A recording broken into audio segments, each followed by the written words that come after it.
Hello and welcome to the First Issue Club. We are your weekly comic book themed reading, watching, buying, viewing, absorbing podcast.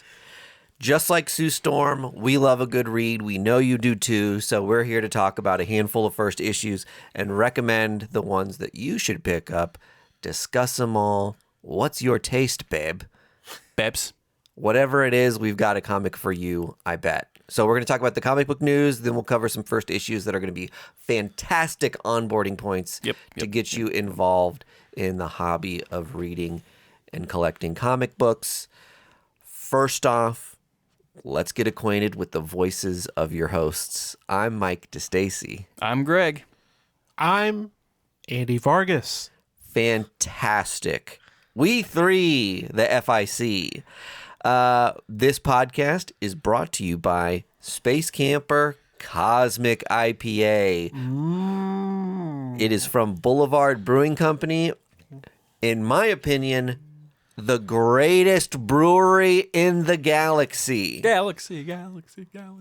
Great tasting IPA, extremely palatable, incredible number of variants, and a lot of these beers are nerd, sci-fi, comic book inspired in theme. Yep. And so that's fantastic. Check out Space Camper Cosmic IPA wherever you buy your beers. Every week, I drink mine before we get to the pitch Yeah, because we do the Patreon first. because I Yep. want to keep drinking the beer and not And you're save it. And you're a thirsty boy. I'm a thirsty boy. But I do have the Lisan Al Gaib can. Yep. And I'm The Sunslayer. The Sunslayer. Very excited about the Dune can. Which sounds like a Sword album. The Sure. band, the band, Sunslayer? the metal band Sword. Oh, yeah.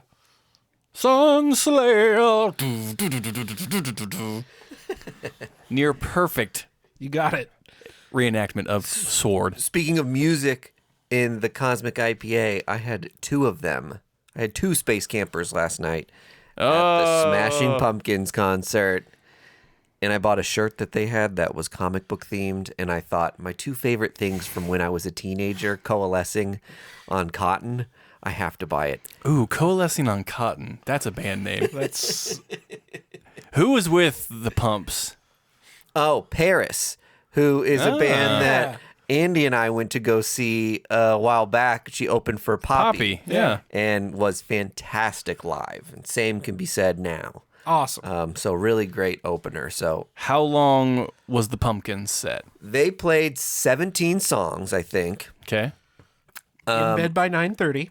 About they played a little less than half new stuff, and then they played a decent amount of The hits? which I was very excited for. The what's it called? The tour was called the World is a Vampire tour. Sick. So I just assumed that we were going to get a lot of Melancholy and the Infinite Sadness, but they played a handful of songs from Siamese Dream and a song from Machina, a song from Adore. One of my favorite bands in high school, and I never got to see them, so Oh, that's sick. went for fun and ended up getting way more into it than I expected I would. Nice.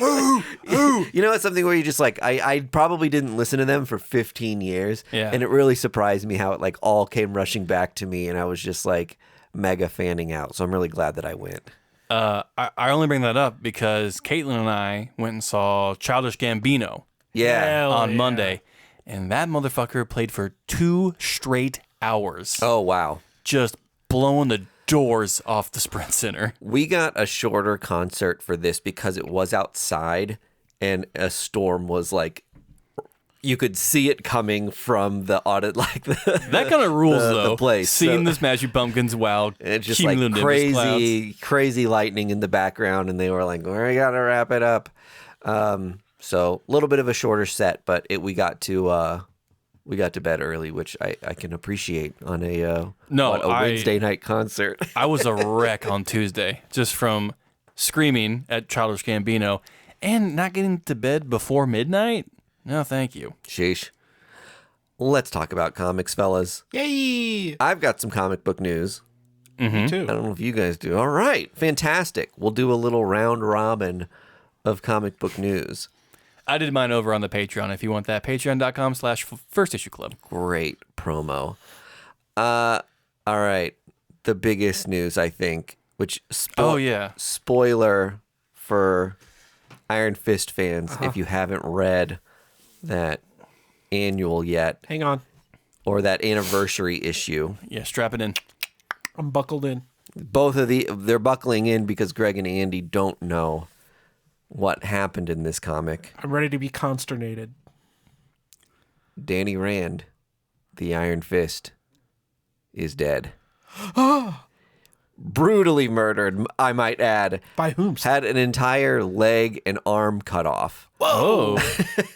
Oh, what's the guy with the big like swords for arms? Claw? I can't remember his name.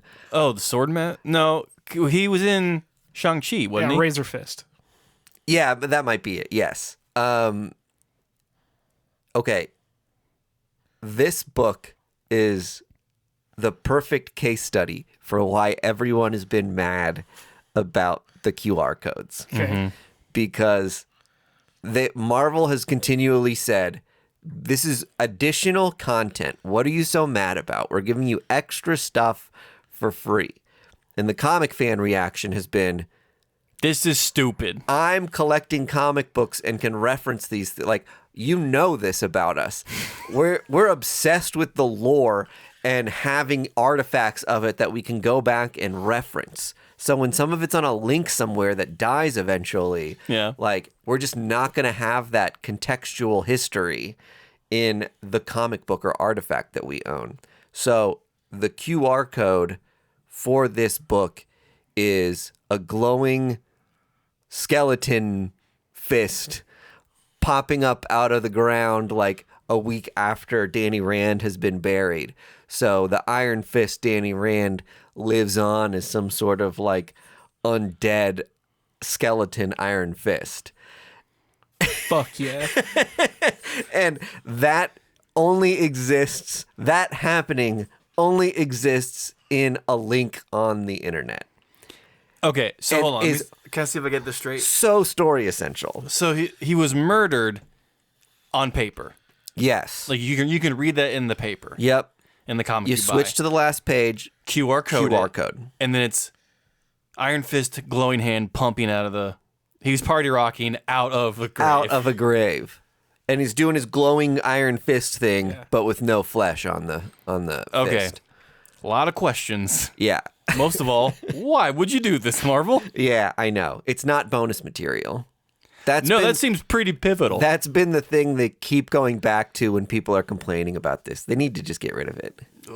I think they've locked in too much. I can't wait till they release all of those in like one comic. Free comic book day. QR code because edition. you're all pissed about all the pivotal stuff that happened in these. Yeah. Now you can have the one comic book. Cool, here's a bunch of non sequiturs I'm going to have to flip through. Yeah, that you can just be like, at least I can reference it in that like extra page tome that now I have. that's going to get slabbed. Hell Be yeah, dude, worth that's what I'm saying. Millions of dollars. First everything. Yeah, first Oh my God, appearance, like totally. it's so fucking long. Yeah. It's an extra case longer. As X-Force had a first appearance or something that like wouldn't have what was in a QR code. First link. appearance of skeleton Iron Fist. That's what I'm saying. All that stuff. I'm gonna buy it.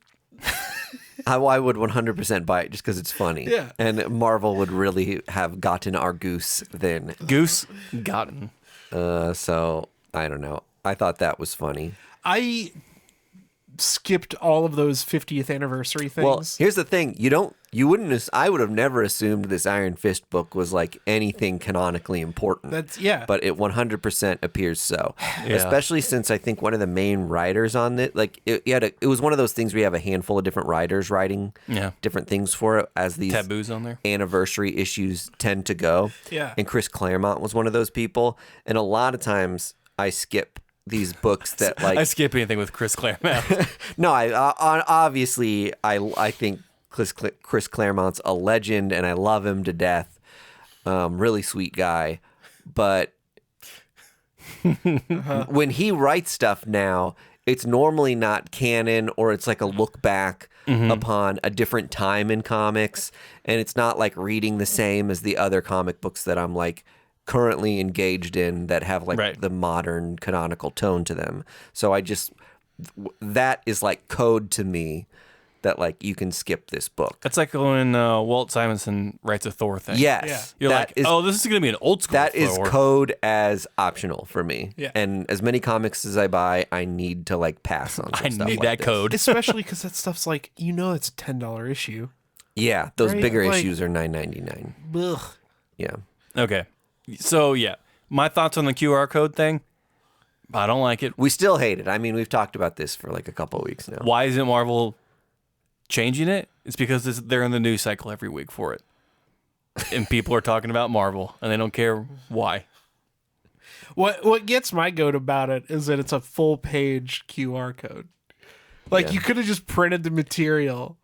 Completely. Like it would be different if it was like, oh, it's the letters page or the QR code in the bottom corner. Yeah. Right. It is a page devoted solely to a QR code. Mm-hmm.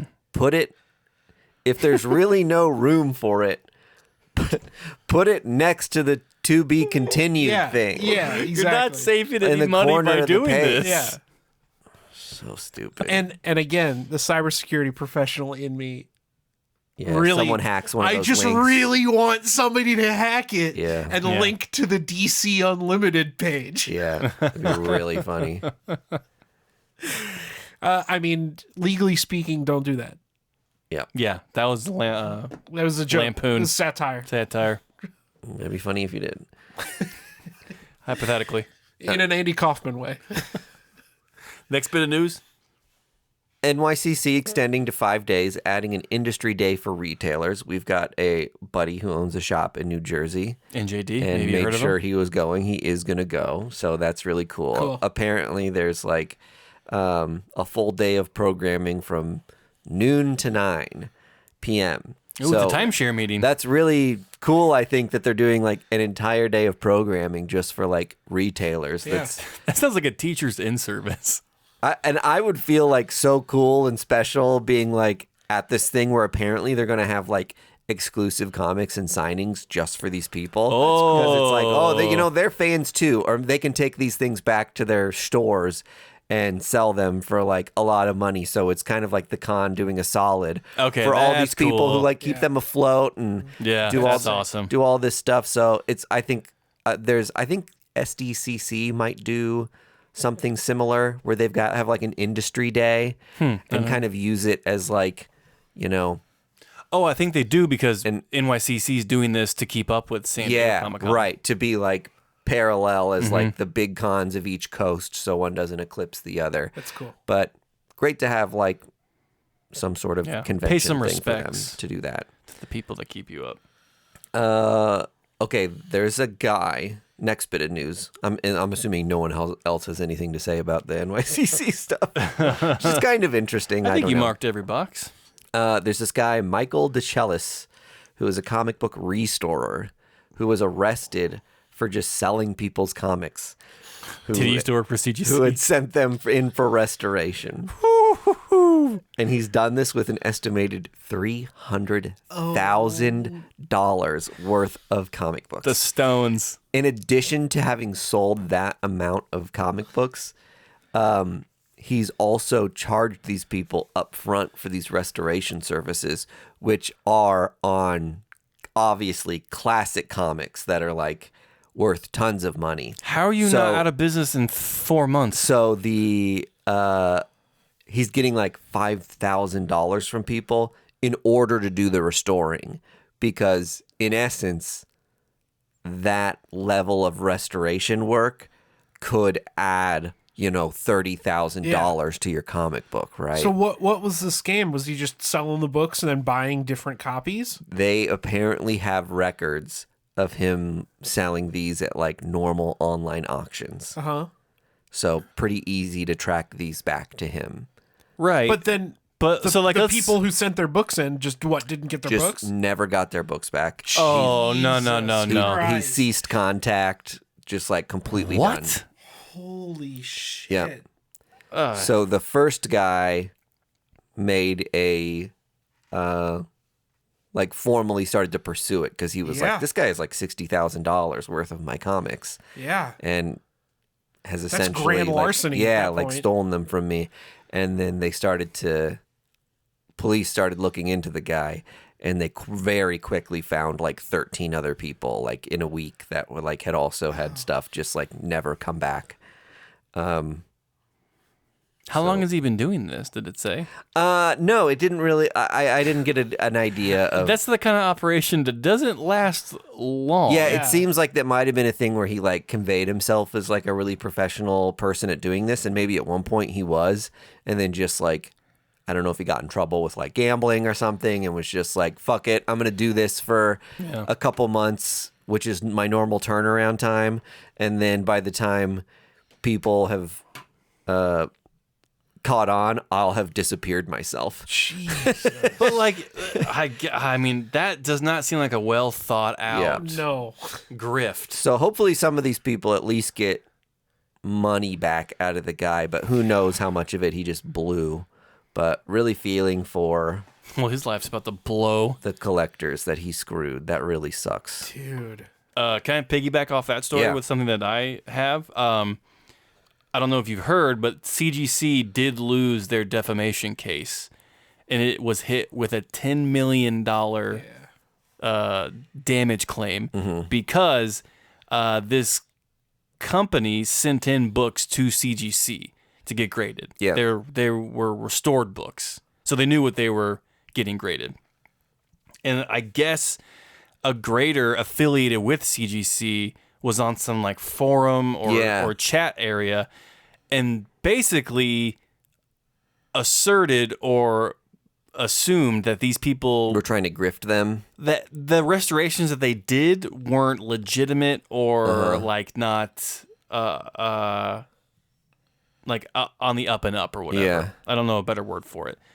And so the people that are suing CGC, this company, said that they lost, Tons of business. Because they were defamed by this one grader. By the authority in comic book preservation. Right. Yeah. Right? Yeah. Like, To if this company says that you're not shit, then you're not shit, right? Well, and like CGC was just like, listen, he was acting on his own in a chat room. He wasn't with CGC. If he's presenting himself as a CGC representative, grader. yeah, Absolutely. Exactly. And the jury also believes with that take. yeah, exactly. And so now CGC, well, they appealed the outcome. So I don't know what's going to happen with this. But as of right now, they have a $10 million invoice coming their way.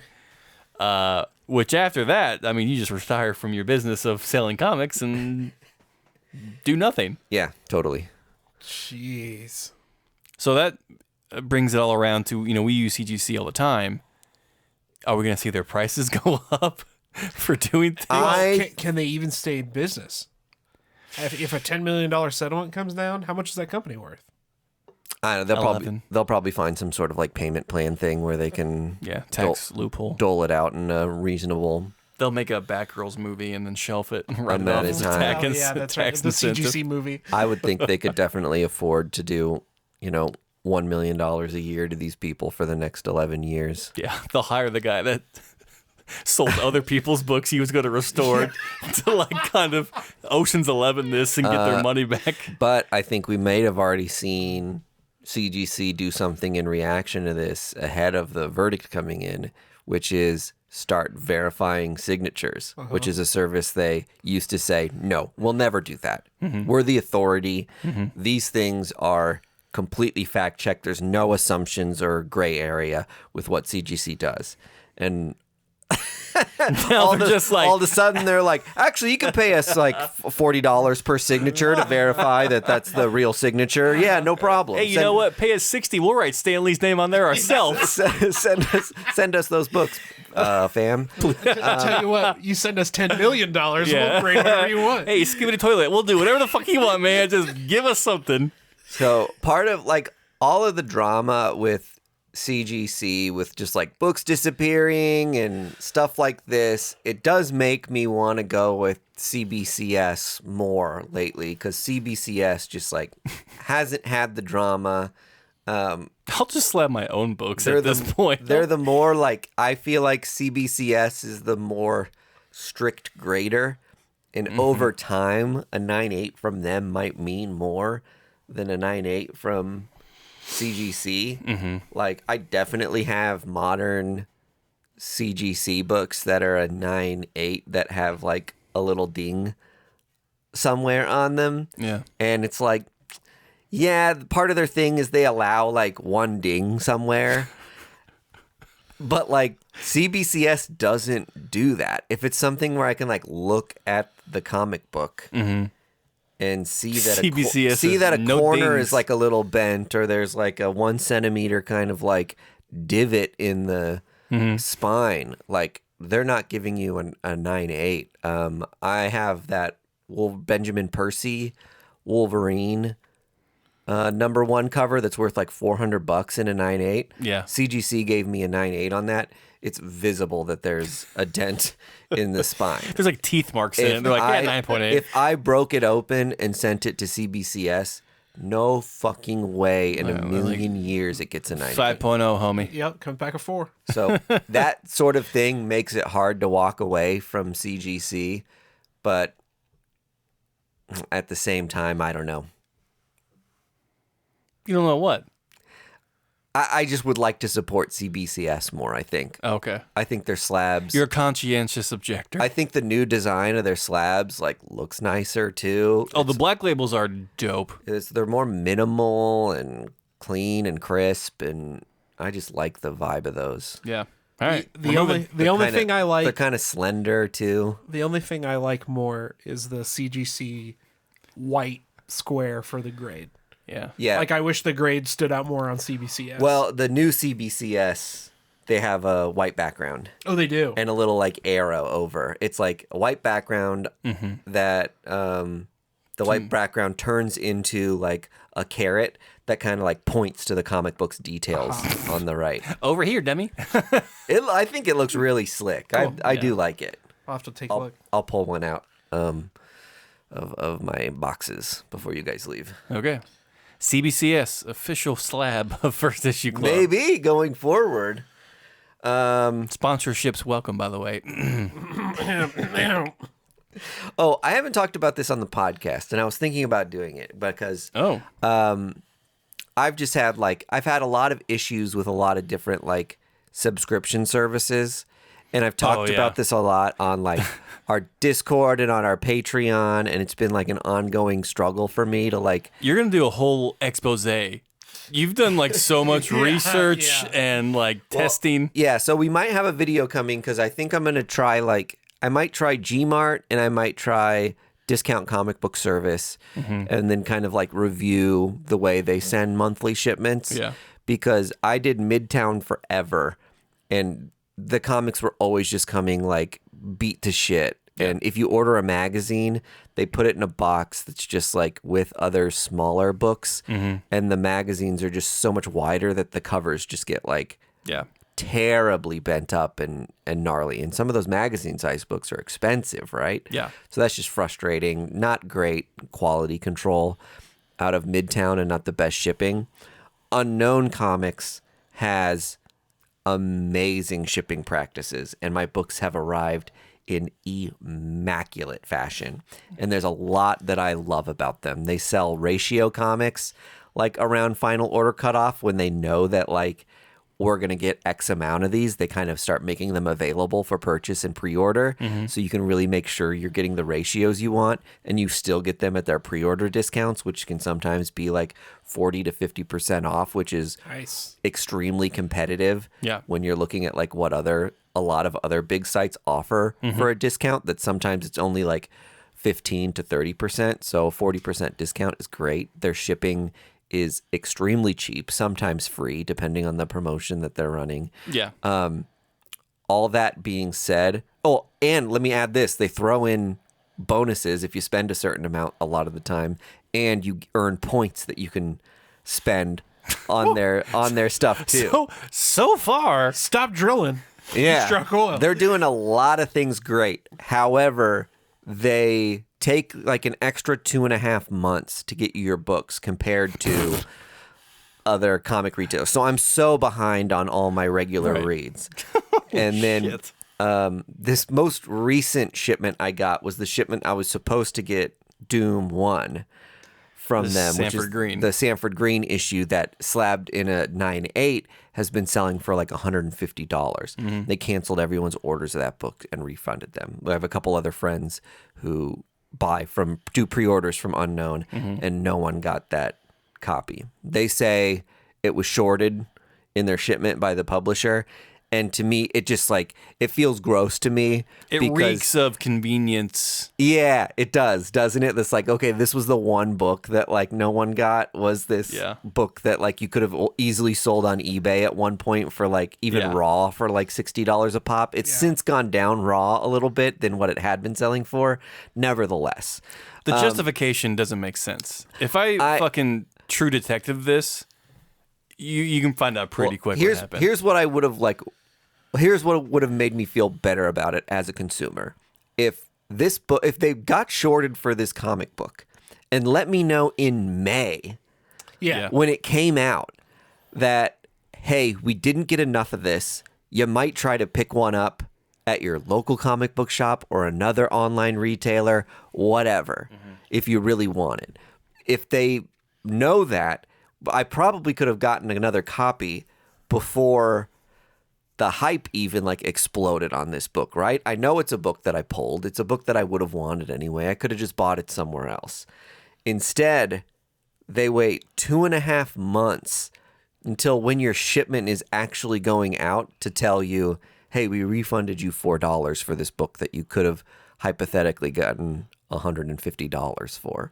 So I'm just bummed on that, and it made me think maybe I switch to a higher volume retailer who I just know isn't going to get shorted on this stuff, or isn't going to be like, hey, there's like a lot of regulars who didn't pre-order this that want the book, so we might sell it to them instead of putting it in. It's like, well, yeah, tell your people's boxers. I pre-ordered this like 3 months ago. I pre-ordered this book in February. Yeah, as soon as you could. Guess what? I'm your regular now.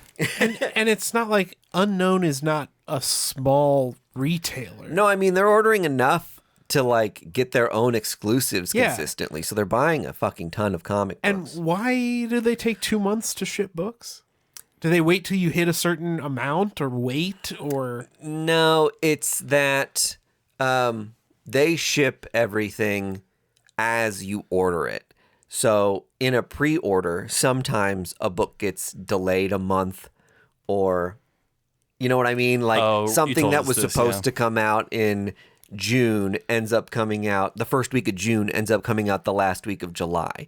And that just there adds 8 weeks to when they like start to ship your... It's your whole order? Yes. Don't do that. Midtown, Discount Comic Book Service, I think TFAW, kind of all set you up with like a monthly schedule, and then everything in your pull that you've pre-ordered that is just ready for you at the end of each month, they just ship it out to you. That's what they should do. That's probably what they should do. That's what they need to change their model to. That's so strange. Yeah. That to me makes it feel like they give themselves 2 months of runtime to pull those books. It would be very easy at that point to be like, because if they shipped right away, you could be like, oh, am I going to lose someone's business over a book that's selling for like $30? And you say like, no, but with 2.5 months, the time has elapsed enough for a book to have like really gained momentum. And because you think and just knowing I could refund these people $4, or I could sell this on eBay right now for X amount of money. Yeah, you think about, or in your brick and mortar, you could just put a stack of them out and just like sell them all for $40 a piece in a day, no problem. You think about like Something is Killing the Children or Saga. Sure. You pre-order it like, oh, it's the new Brian K. Vaughan book. Yep, I'm going to pre-order that. Yep. And then it comes out and everybody's flipping out about it. Yep. And you wait 2.5 months and it's to shorted. Tell your customers that they're not going to get it. No fucking way. Yeah. You know what else is shorted? My whole order, because I'm not going to buy it now. Yeah. So I'm kind of perplexed by the whole thing. I really wish that stuff was working out better with them, just because the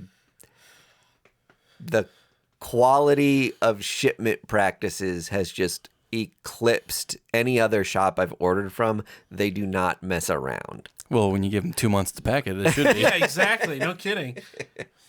So we'll see. I guess maybe be on the lookout. I think maybe I'll post a kind of interesting video that like breaks down the positives and negatives of each of these large retailers. But I think I hit a point with them where I need to give myself a change just for my own sanity. Yeah. Because if this It's happens, not you, it's me. if this happens again, Yeah. I'm just gonna be so bent out of shape about it, and I'm just gonna be like, at that point, just buying like $100 comics for like what I should have just paid like $4 for. Bummer. That part of me is just like, now I have to buy this Doom book, and it's like, do I spend $50 on a raw copy? At that point, it's like, you're spending $50 on something that might not be a 9.8. Do you just put that towards a slab Also, copy? Don't spend $50 on it unless you want to Are you read it. just buying it to have it? to have it? Yeah. I mean, Because you could read it digitally and be done with it. I pre-ordered it to have it. Yeah. I'll read it digitally. It's probably about to come out on Unlimited if it hasn't already. So I'll read it on the Marvel app. But just sucks as like a Fantastic Four and Doom fan to not have a now pivotal Doom book. It's sick. Yeah. So I understand why you want it. it. It's really good. Yeah. I don't know why it's a $50 book. MF Doom. It might be one of those things that just like maybe in a year the market really falls out from under it, and I can snag a copy way cheaper. It might be one of the Halloween books or a free comic day book at some point too. Yeah. Maybe. Who knows? Okay, so sorry for that rant, but maybe needed to be said. Maybe that helps somebody else who's on the bubble or thinking about changing All you bubble sitters. who you shop from. And I will say, support your LCS. I love that. Yeah. I've had issues with my LCSs doing that. The same practices. That I've had employees at the store tell me so and so pulled X book out of your box, and I don't want to throw any specific stores under the bus, Under the proverbial bus. but just because they've changed, some places have changed ownership. Some different things has happened. We have a store that we've talked about on our Patreon before that can be a little racist, and if you want to know who they are, I guess listen to Go to Patreon. listen to old episodes of our Patreon, or DM us if you're Super curious where not to shop in Kansas City. But I don't want to like. And if you are that shop in Kansas City and you DM me, I'll tell you to you. Yeah, I don't want to air I'm not afraid. everyone's dirty laundry on our podcast. But there's that. And then I kind of had a question for you guys, if you want to do like less news, maybe more of like a Patreon-esque thought experiment. This is the kind of things that we normally do on a Patreon. Sure. Is pose a question to everybody and just kind of have a conversation around it. I saw that Screen Rant posted a thread for conversation on what superhero movie deserves to be like the first one in the Criterion Collection. Yeah. If there is something that kind of like crosses that threshold that you're like, this makes sense. And I kind of like was looking up a little more about the Criterion Collection and what it is that like validates a movie for the Criterion Collection. And I mean, it really is all over the place what sort of movies are in there. Like there's Right. some really bad movies, but they have Isn't The Room in the Criterion? No. No. but they have a certain like weight or importance in like the art of filmmaking. Yeah. Yeah. So they've become a part of the Criterion Collection. I'll say this. I have no respect or trust in the credibility of the Criterion Collection. For one reason alone. So you don't cherish it enough to say like any movie should or shouldn't be in There there. are 0 Muppet movies in the Criterion Collection. Not The Great Muppet Caper, Yeah. The Muppet Christmas Carol, Muppets Take Manhattan. Like, Yeah. huge, monstrous movies, pivotal to filmmaking, completely overlooked. So Dark Andy, Crystal, you're kind of a movie buff. Yeah, I've got a lot of criteria. he's buff and he likes movies. I think part of the Criterion's mission too is to like Make you poor. publish and well, that's true. Mission accomplished.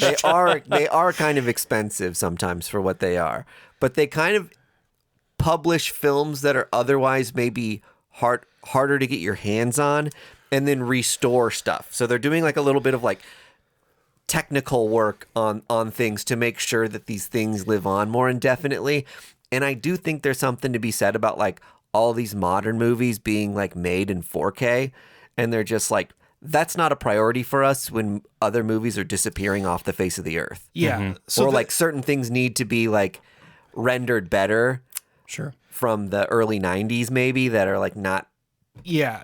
otherwise going to get that treatment. So the way to think about Criterion is a movie that has cultural or artistic impact. They're trying to preserve it Yeah. in whatever best format they can and provide context and clarity to the product. They're really good about supplemental features. Every movie comes with at least an essay Yeah. and like every behind the scenes footage thing you can think Yes. I will write the essay for a Muppet Christmas of. Carol. Totally, man. Fuck. So like to that point though, there are like WALL-E is a Criterion movie. Oh, really? Yeah. Okay. They do modern movies.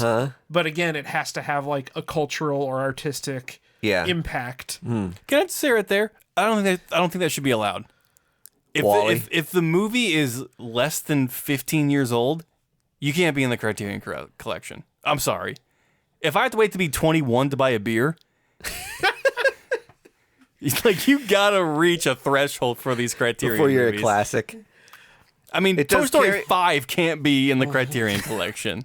No, and it won't be. I There's don't care. probably something about WALL-E being like mostly a silent film. Yeah. I know it was like Yeah. scored and everything, Exactly. but like there's not a lot of dialogue in it. It was kind of like I would love It's to very- read the essay. it's very atypical of a children's movie. Yeah. So it kind of stands alone in that regard. Yeah. Back to my initial question. Anyway, yeah, what Is there a superhero movie? I don't Yes. know that there is one in there currently, but let's just say for argument's sake there isn't. And Bottle like, rockets. what's the first one that like needs to be Iron Man. inducted? Iron Man 1. I think Iron Man is a great pick. I think I rewatched Iron Man recently. It's still it's awesome. good. It's Yeah. awesome. It's so good. An editor from Screen Rant suggested The Crow. That needs to be redacted Sure. immediately. Sure. Redacted? Yes. The Crow? No, the you know Bill what? Skarsgård You know one. what? Let's put Spawn in there because John Leguizamo as the clown. No, The Crow, get out of here. Oh wow, okay. I could Get out of here. The I could Crow? Seriously? Yuck, man. in terms of cultural impact, a lot of goth people. Yeah, I think so. I think there's an argument for a 2-pack of the Guillermo del Toro's Hellboy. Yeah. For the Criterion Collection? Yeah, oh yeah, for sure. That's interesting. Both of them in one package. Yeah. Or alternatively, Ang Lee's Hulk. I really didn't like that one. because Oh, I swear to Christ above, if Ang Lee's Hulk gets a Criterion movie before a Muppet movie, I will do a reverse Spielberg and destroy every movie created. I do think you've got a really good point. If we're talking about like art and cultural impact being like some of the large drawers of what makes it in, movies fully made with like puppets, like And come Michael on. Caine. That really stands out as like a unique cinematic experience. Some that's, people like, want to watch the world burn, Kermit. it was a tangerine the size of Fuzzy.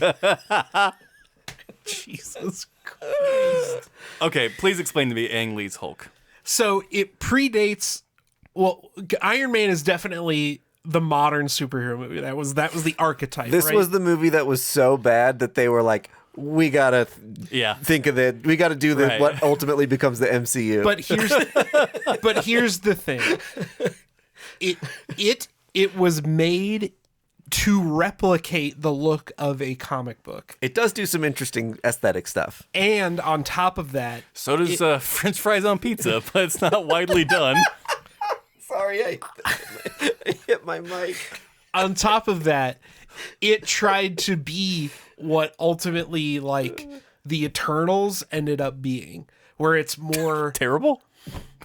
I liked the Eternals. Okay, I thought the Eternals was beautiful. We know. Actually, Don't you dare. not a bad suggestion for a Criterion. Eternals? I mean, I mean, just the directorial style of a superhero movie makes it kind of unique. Yeah. I would actually love to see a Criterion version of like Best of Marvel. Like Iron Man, Winter Soldier, Eternals is in there. Yeah. Endgame. In-game, yeah. The 2-pack should be in-game and what's the other one? Final Solution. That no, was it, right? No, it was the two Avengers movie. Yeah. In-game and The other one. No Road Home. Yeah. Okay. If you're asking me which one I legitimately think should be like Infinity War. Infinity War and in-game. the I was just gonna let him keep going. the first one in, I would think the Michael Keaton Batman movie is one that just like culturally made it like believable or acceptable to like do a superhero thing and like do it with a serious tone. I don't know. Which I feel like had never really been, like, all comic booky things before that were very like But like Christopher Reeves is Superman. Well, jokey and cartoony. I feel like those are corny as fuck. for that Richard Pryor was in the third one, okay? So it's pretty serious. to that point, like I would love to see a like pre-60s superhero set. George Reeves Superman, Yeah. like the Captain America serials that they did back in the 40s and 50s. Like Yeah. that would be really interesting. Yeah, maybe. It'd be interesting. I definitely wouldn't want to buy it. I wouldn't buy it. I'd watch it on the History Channel on a Sunday afternoon. Mm-hmm. But I wouldn't buy. I would buy an Iron Man Criterion in a heartbeat. It's because you're a normie. Yeah. And normies have money, and normies buy DVDs.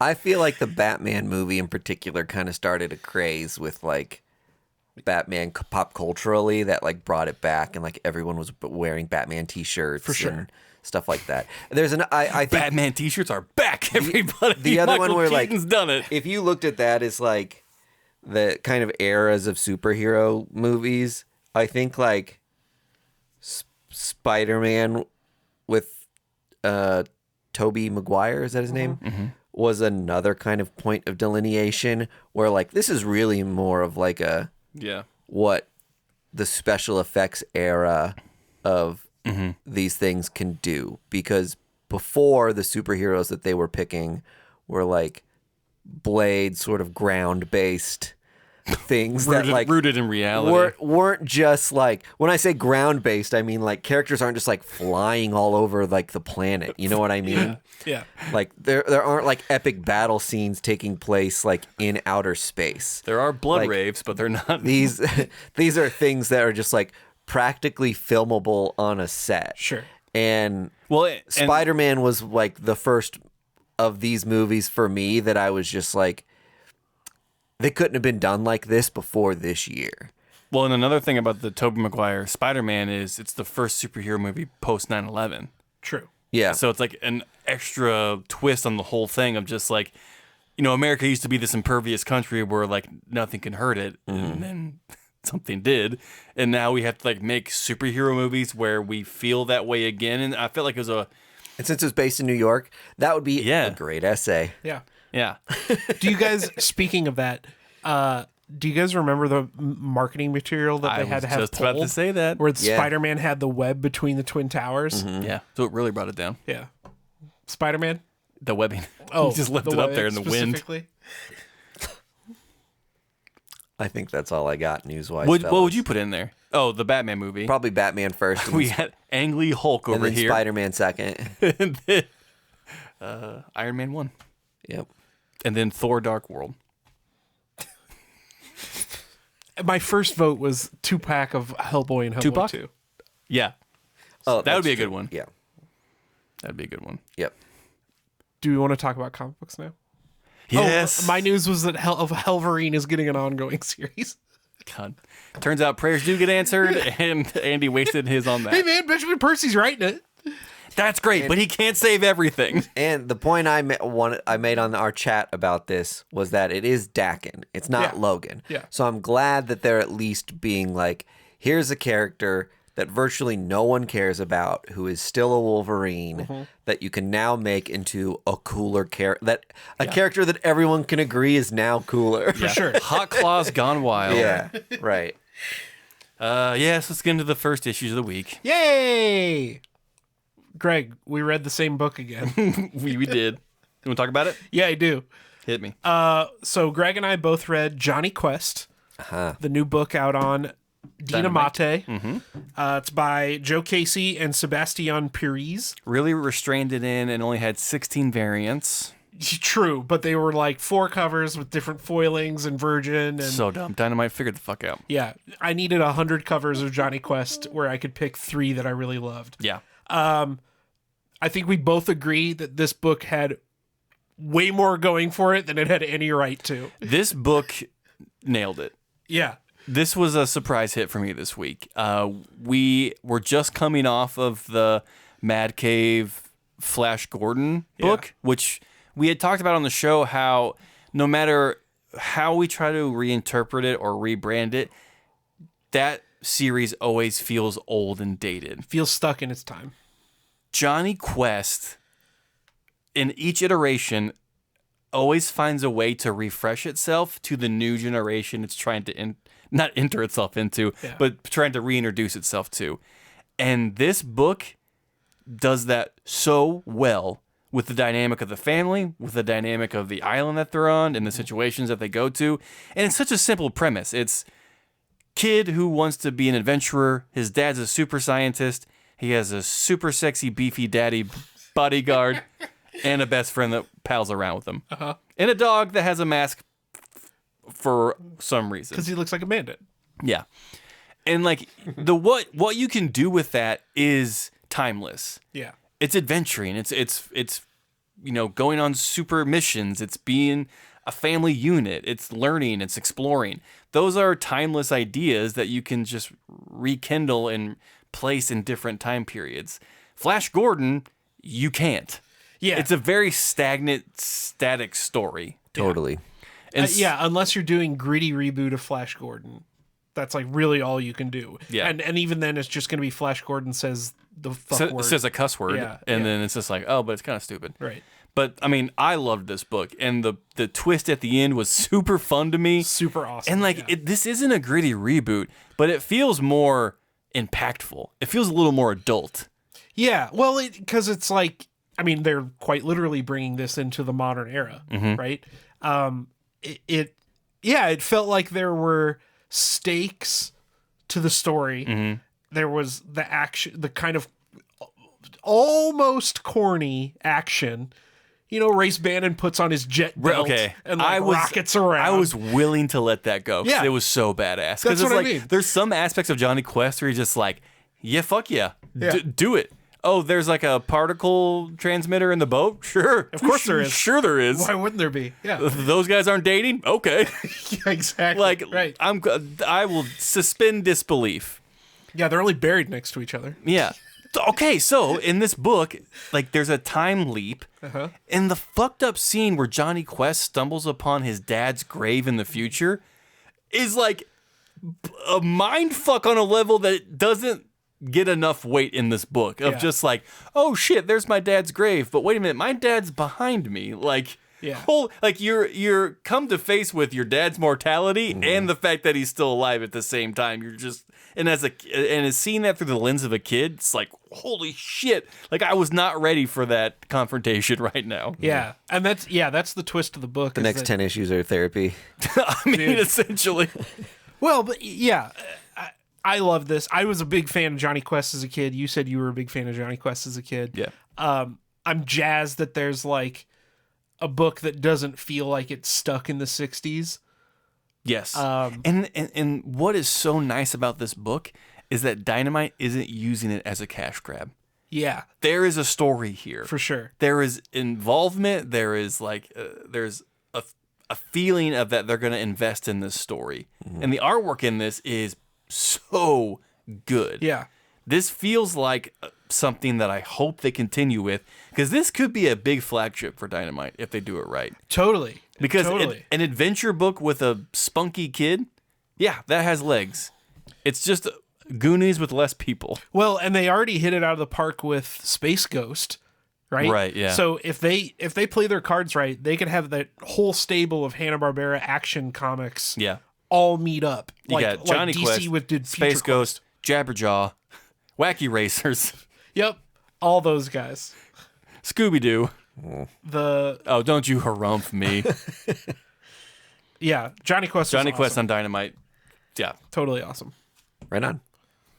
I also read Ultraman X Avengers. Hell yeah. This is by Kyle Higgins and Matt Grom, who you know from Power Rangers and Radiant Black and Supermassive. And knowing that, you know why this book is going to be so good, because it's basically Ultraman. And what happens is Galactus uses his abilities to get a new herald from an Ultraman enemy. So now he has like an Ultraman villain being the herald of Galactus.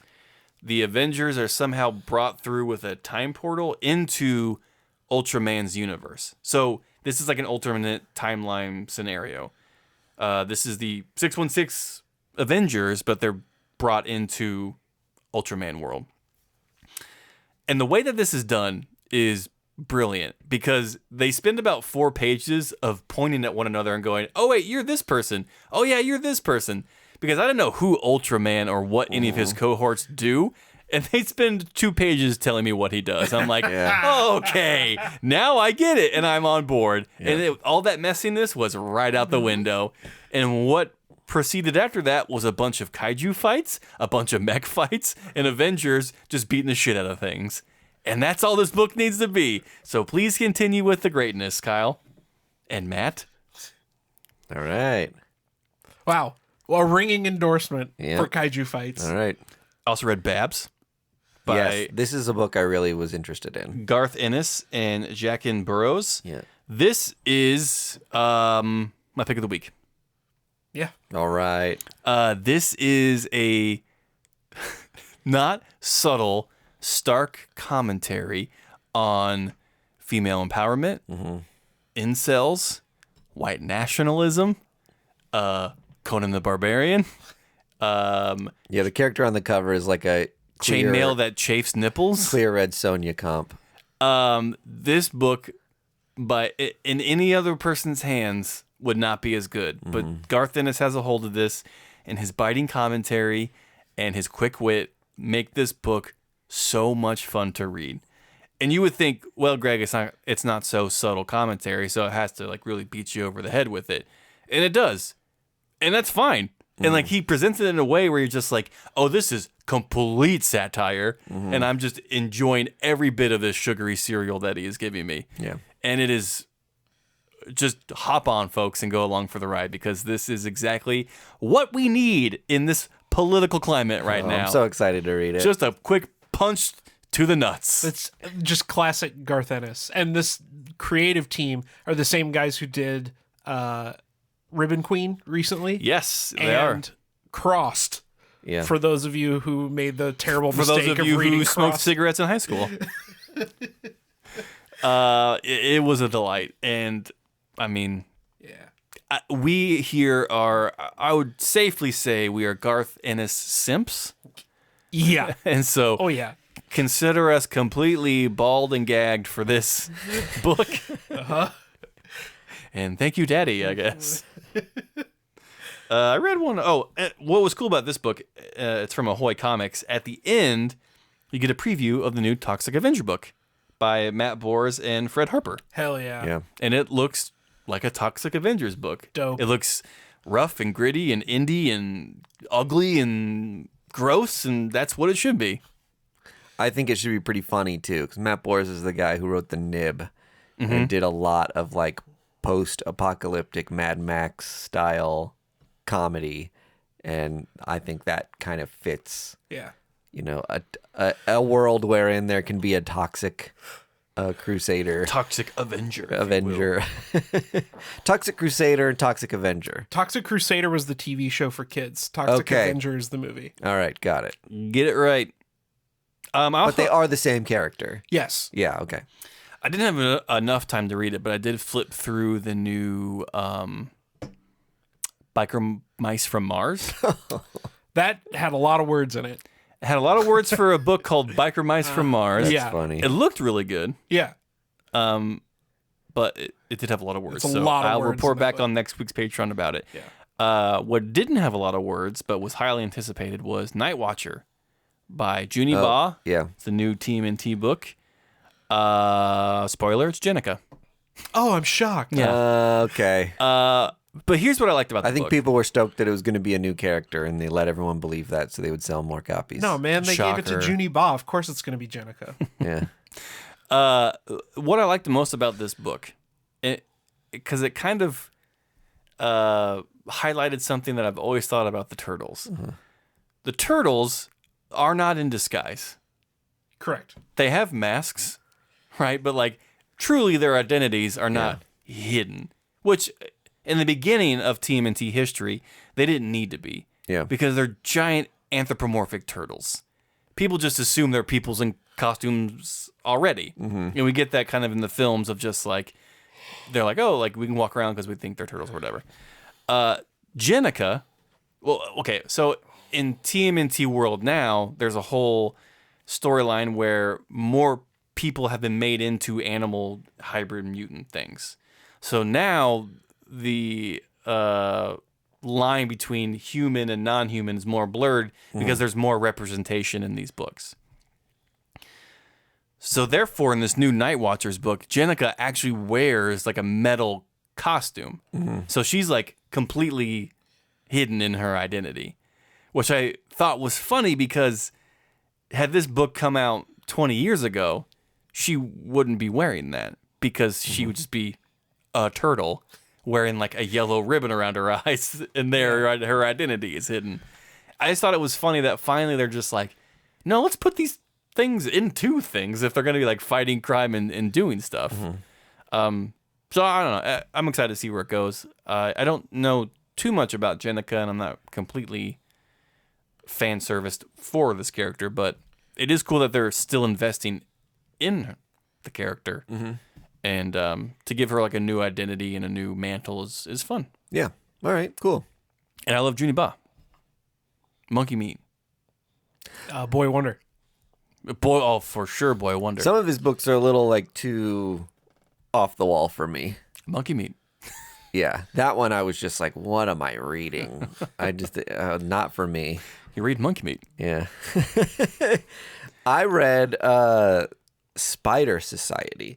Oh, before I get into the book I read, can I just say we're not covering X Factor, which is written by Mark Russell, one of our favorite writers.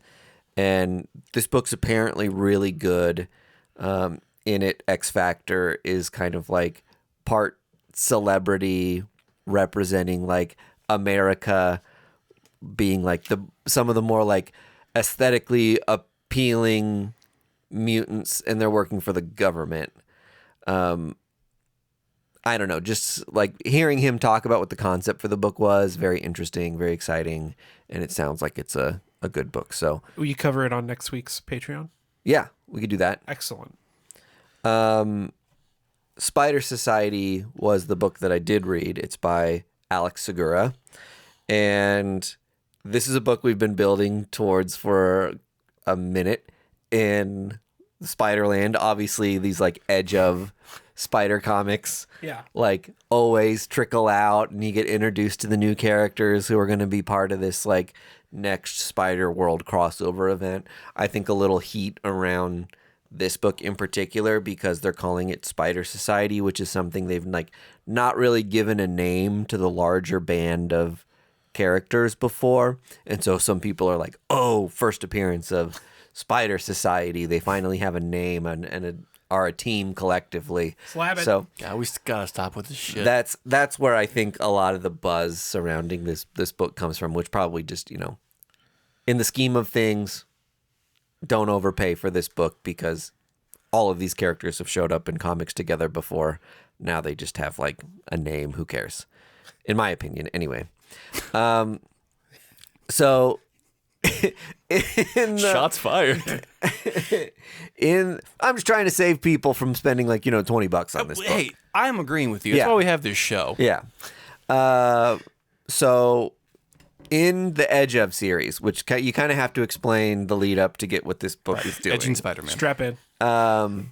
Miguel O'Hara, who is Spider-Man 2099, Right. kind of got tasked with assembling a task force of like some of the more elite Spider people from Spider Force. the Spider-Verse. Spider Factor. Spiders. Spider Blue. Madam Web has put him up to this because she foresees like something bad happening. And her mom went to the Amazon. Died. Yeah, well, so in order to continue explaining this, I'm going to have to recap the plot of Madam Web. Finally. So ultimately in this book, Madam Web loses her power of foresight. And Now she only has hindsight. She only has 3 sight. and She only has sixth sense. I can't. you kind of realize that the mission she sent Miguel on to get people together is kind of the thing that instigates the bad stuff that happens. Like he puts all these spiders in one place, and then it becomes like ripe for an ambush, and all these people get taken out. Oops. And then on top of that happening, there is one of the survivors is one of our spider people who turns out to be working for the other side. Do you know who the other side is? I think the other side is just like whatever the multiverse version of the Sinister Six is, which I think is called the Sinister Squadron. And they're just like a massive amount of like 100 rhinos.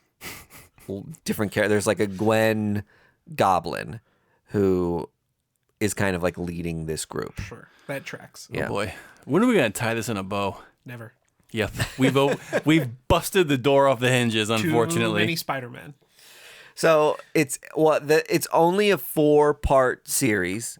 It's a little less ambitious than the Spider-Verse, Spider-Geddon, all of these other big events that they've done. Spider Catastrophe. I think we have to accept the fact that there's going to be an Edge of series every year until the end of time now, and then there's going to be some sort of payoff.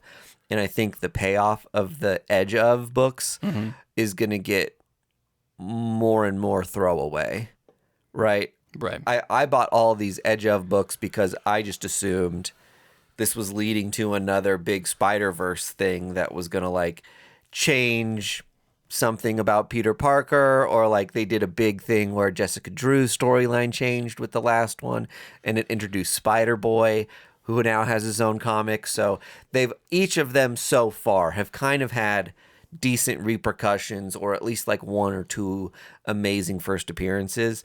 And we're getting to a point now where like the water's thinning, or you're just not able to invest as much resources in publishing this like massive same Spider-Man event kind of over and over again. So yeah. I might be stepping back a bit from these You like some privacy during this these time. Spider-Versal events in the future. The first step is admitting you have a problem. Yeah. We solved this We problem look over at my like last year when we said 10 boxes of Spider-Man books. every year there should be an event called Goblin Island. and all the goblins go to an island and fight. It's goblin mode. And called goblin mode, and they find out who's the de facto goblin for this year. Yeah. It's like Midsummer, like, Yeah. or the lottery. We just need it once Yeah. a year to figure out who's the boss this year. Yep. I agree. They are fun for what they are. Yeah. And if you can kind of like... But they are fun, but they're always pitched to us of just like, you don't want to miss this. I know. All these first appearances, and it's just like, no, just say it's stupid fun. Yeah, right. If you say it's stupid fun, I'm more likely to buy in. This is one, and no shade, I really enjoyed this book, and so like I don't want... Now, it sounds like I'm shading it because the frustration with the larger thing at hand is just... And them doing it so many times is getting exhausting. So the book was good. You're right. It needs to be communicated as more of a throwaway thing, that you're not like having to buy 5 adjunct books in the lead up, and they stretch the lead up to this out 5 months because every month a new Edge of Spider-Verse book comes out. That makes it feel like it's going to be this massive thing, and then it's like a 4-issue mini. Yeah. Does Spider-Man show up in this book? No Peter Peter Parker. Parker. Okay. No. That's all I need to know. Yeah. And I think that's all Spider fans need to know. Yeah. Like, Is Miles Morales in there? No Spider Prime. Miles Morales and Gwen are both in this. Sure. But they are optional Spider books. Clearly. I think so, yeah. Got it. It's a Until shame. they aren't. Well, sure. You know what I mean? If you find out in issue 4 that like, Is oh there my a- God, something crazy happened. Is there a fucking QR code in this book? Was there a QR code in it? I don't think there was. Dodged a bullet. I don't think there was. At first, I thought the QR code thing was just X-Men books, but after the Iron Fist thing, it's appearing like it's becoming more common throughout the... The next QR code that Marvel puts out should lead to a video of CB Cebulski going, sorry. Hey, we're sorry. This is stupid. We're not going to do it anymore. Sorry. I love... Do you remember the AR links that used to be in Marvel Comics? Those were cool. They were really cool. If you don't know what they were, you would get an app, and it would basically like read the page and be like, okay, this page is tied to this video on the app, and it would open a secret video that would sometimes just give you like historical context for like who a character was. That it's like, oh, okay, in this issue, Captain Marvel is fighting Vortex, and you're just like, who the fuck is Vortex, and why do I care? And then you get like a quick little video background, and you're like, now I see the drama of like the import of this scene, and it worked really well. But Chip Zdarsky did. I wonder if you probably can't access these anymore, maybe on YouTube. But Chip Zdarsky did a bunch of hilarious videos in his Howard the Duck run, where they were all kind of filmed like documentary style. Like he was like talking about like historical stuff and the importance of Howard the Duck, and then saying a bunch of just like incredibly wrong stuff. Or like arguing with somebody off camera for like half of it. They were so funny. And it's such a throwaway thing, right? Like, I can't believe that he spent that much time on something that, like, the 6 people are going to watch. like, yeah, that, like, almost nobody watches, and, like, a production department normally handles. You know what I mean? He got paid for it. And make, like, a throwaway thing. He was just like, what if... He's like, I get paid more if I make the videos? Yeah, I, like, scripted these and sat down and recorded videos for this. Yeah, and everyone in the production team was like, "Oh fuck!" If there is a way to watch those, you should watch them Yeah. because they're really funny, I think. All right, what's your comics? Last book of the week, I read Werewolf by Night. Ow! Red Band. Marvel's There's first. a werewolf by night in the closet. Okay, can we talk about just the Red Band thing? Yeah. Very successful with the event. Big time successful. What's the event called? I'm spacing. Blood Hunt. Blood Hunt. Now it seems that every like series that has a somewhat violent character is gonna get Red Band versions because they just sold so well. Yeah. And they'll probably do that until we get tired of it. Hey, not Red Red Band Band Archie is good. Not So Red good. Band versions. This is like an imprint. This is like a line. Yeah. Oh, I didn't realize Yeah, that. this So there's not a clean version of this. Correct. I like this better. Yes. So this is their new Max kind of stuff. Yeah, exactly. That's why, like, Okay. but there's a delineation, right? So, like, you're right. Yep. Get Fury, which is a book that Marvel's still putting out, written by Garth Ennis, is imprinted under Max. Marvel Max. Werewolf by Night is under Red Band, Marvel Red Band. So it's its own separate and distinct Yeah. whatever. Focused on gore.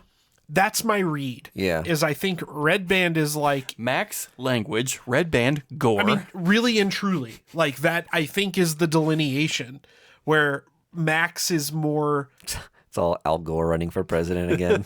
it's like an R-rated movie. Yeah. please recycle your damn plastic. Alternate universe. What if Al Gore had won? By the way, you're welcome for the internet. Dang it, Bobby. You were promised gore. Why is he Hank Hill? I don't know. I don't know. He kind of does talk like that. He's got this deep. Stay off my St. Augustine sod, damn it. Anyway, Werewolf by Night Red Band. So yes, it comes polybagged. As a jaded like horror comic reader, I kind of roll my eyes that Marvel was like, you put this in a poly bag.